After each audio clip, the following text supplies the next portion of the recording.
Hi, my name is Marianne Esau, and I wanted to show you my comp video.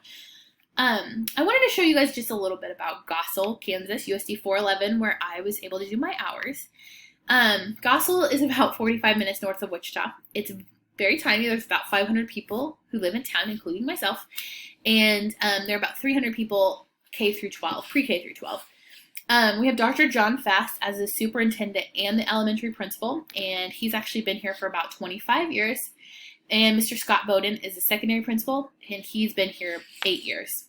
One interesting thing to note is that there has been zero teacher turnover in the elementary school in the past 20 years. My husband, who is from here, had every single teacher that's still there, which I thought was really cool and I think speaks volumes to the leadership and the work environment. So when I actually work in Lawrence. I work at Lawrence Virtual School. And so I wanted to have an authentic brick and mortar experience. And so I asked, Scott and John if I could come in. Well, okay, Scott's my neighbor, and I've known John for 6 years. So they were just like, yeah, come on in. And it was really cool that I felt welcomed, even though I do not work in Gossel. Okay, so I wanted to start with the elementary school. I am definitely a secondary person, and so I thought I would start here. I did my activities. So one of the cool things that, as a virtual school teacher, I really felt, first off, I kind of felt like an outsider, which I am. But during COVID, I was able to really step up and really model those ethical practices online, because there is a different ethical boundary that you have to face. I mean, you have to make sure, for us, for example, we have to record if you're one-on-one with the kid. You have to make sure that you are protecting yourself and the student at all times. And I was able to make videos in Zoom for that, and also especially working with the SPED staff, I was able to help them with their practices. So that was pretty neat for me. The next thing I decided to do my hours on was evaluating school culture. And I actually did that, well, in a lot of different ways, really. But one thing I wanted to highlight was this is the Gossel Olympics. And this is the closing ceremony. It's kind of chaotic here, but there were certain kids I couldn't photograph, so I had to be very careful. But the Gossel Olympics was two girls from high school FCCLA qualified for nationals with their star event, and that was highlighting health, and they were able to work at the elementary school. And the culture part was really cool because they were able to bring a bunch of high school kids in and a bunch of elementary school kids in, and they just had the best time. And it speaks volumes to this community. Everyone just kind of works together, and it's really beautiful. The next one I wanted to highlight. So as a community member and as a parent of a future student, one thing that was really cool to me was that the site council meeting. I know that sounds silly, that's a highlight for me, but it's really cool to see so many different stakeholders and community members come together for a common goal. And we were able to sit down, and I have the lens of the community member, and so we were able to sit down and really work through what our goals are for the future and for our kids, and it was just a really amazing time. I actually attended more than one site council meeting, but this one just says the one. One other thing that was really neat was that Gossel has a family engagement night. So they do an early childhood night. A literacy night. So they have birth through 5 or birth through kindergarten, and they made literacy kits for everyone in the community, including my daughter. Unfortunately, the event did not get to take place because it was scheduled for April, but they were able to make all the kits and do everything and do all the legwork, and so hopefully they can use that material for next year. This paper just kind of shows what activities they had birth through 5, and it was like all nursery rhyme themes. So they had they had a 0 to 18 month group, and then 18 months to 24 month group, that kind of thing. It was pretty cool. It is unfortunate that it could not happen, but what are you gonna do? The next section I wanted to highlight was the secondary section. And this is where I feel more comfortable, just in general, and this is where I see myself in the future. And the first thing I got to do was, it was kind of like throwing me in, which I kind of like. And it was a discussion on the documentary Paper Tigers. We were able to watch the video for a PD, and I got to lead a discussion about the movie. And another thing we got to do was we filled out our ACEs, which is, your adverse childhood experiences. And in Gossel, we have a lot of students that are from here and their parents are from here, and they live in a world that's small.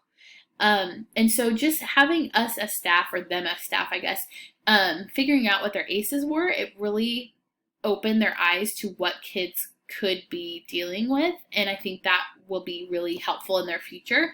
And so I was able to do my ACEs in its previous district I worked in. And so I was able to bring that to Gossel schools. And so that was pretty neat.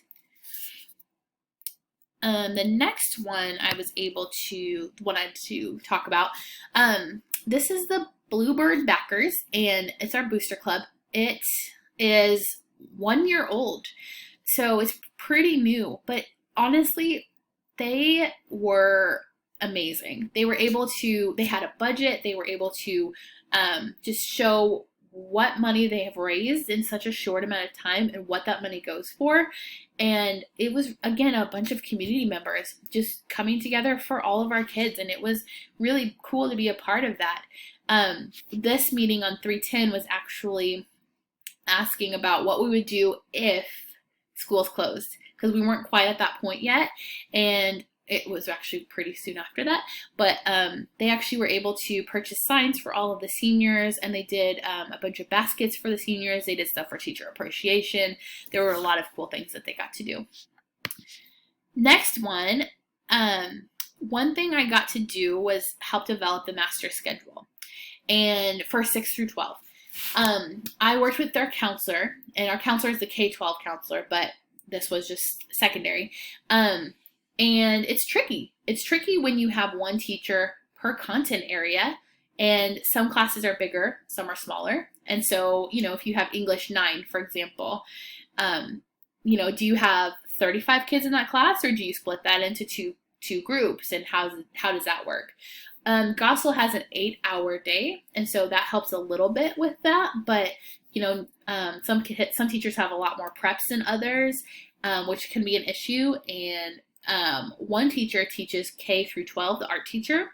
And so just kind of fitting in her elementary hours and her secondary hours and just trying to figure all of that out was a big puzzle. And it was actually really eye-opening to kind of work with our counselor on that.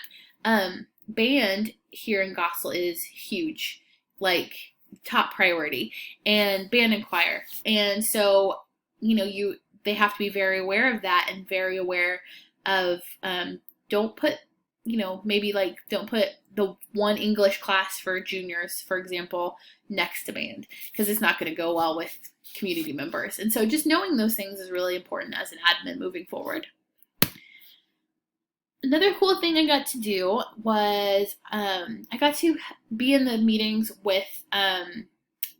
for COVID, and just trying to figure out, hey, schools are open right now. What are we going to do? How are we going to protect our kids? And how are we going to teach especially our little kids, but really all kids, how to be safe? And so we actually I met with the superintendent, secondary principal, counselor, to see what we needed to do. And one thing we came up with was bringing in the K-State Extension Office, someone from Marion County, to come in and show hand washing. And they actually showed pre-K all the way to 12th grade.